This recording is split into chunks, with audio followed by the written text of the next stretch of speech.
बच्चों, आज हम तुम्हें एक कहानी सुनाते हैं जिसमें बताते हैं कि मूर्ख को ज़्यादा ज्ञान भी नहीं देना चाहिए वो अगर उसका पात्र नहीं है, क्योंकि ज्ञान और शिक्षा के लिए बुद्धि भी बहुत ज़रूरी है।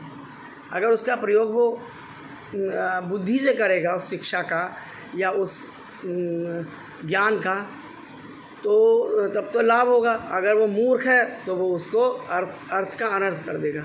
सुनिए कहानी। 4 मित्र जो थे वो शिक्षा पूरी करके गुरुकुल से अपने घर को लौट रहे थे। रास्ते में जंगल पड़ा।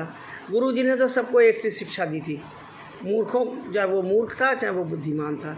गुरुजी ने एक उसमें ये भी शिक्षा में ये भी सिखाया था कि मरे हुए जीव को, प्राणी को जिंदा कैसे किया जा सकता है। तो वो जब आने लगे जंगल में तो उन्हें एक मरा हुआ शेर मिला। तो उसमें 4 मित्रों में एक बुद्धिमान था। उसने कहा कि तुम ये शेर को क्यों जिंदा करना चाहते हो। तो उसने कहा, अरे हम अपनी जो हमें गुरुजी ने शिक्षा दी है उसका प्रयोग भी तो करके देखें, सही है कि गलत है।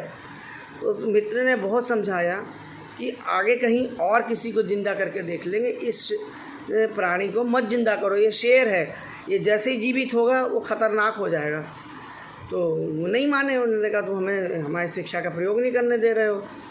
तो वो जो बुद्धिमान था वो तो पेड़ पे चढ़ गया और तीनों ने उस विद्या को अपनाया और उसको देखा तो शेर ज़िंदा हो गया। जब वो शेर ज़िंदा हो गया तो वो भूखा था, उन तीनों को झपट के खा गया। और बुद्धिमान जो था वो तो पेड़ पे चढ़ा रहा। अब चूँकि शेर ने 3 लोगों को खा लिया, उसका पेट भर गया, वो तो जंगल से चला गया।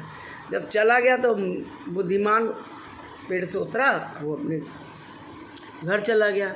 तो इसीलिए कहते हैं कि विद्या तो प्राप्त करना आसान है, सबको एक सी विद्या मिलती है, लेकिन मूर्ख को विद्या नहीं देनी चाहिए। वो ज्ञान अगर वो उसका पात्र नहीं है तो नहीं देना चाहिए। और कोई भी ज्ञान के साथ साथ अपनी बुद्धि भी लगाना बहुत ज़रूरी है।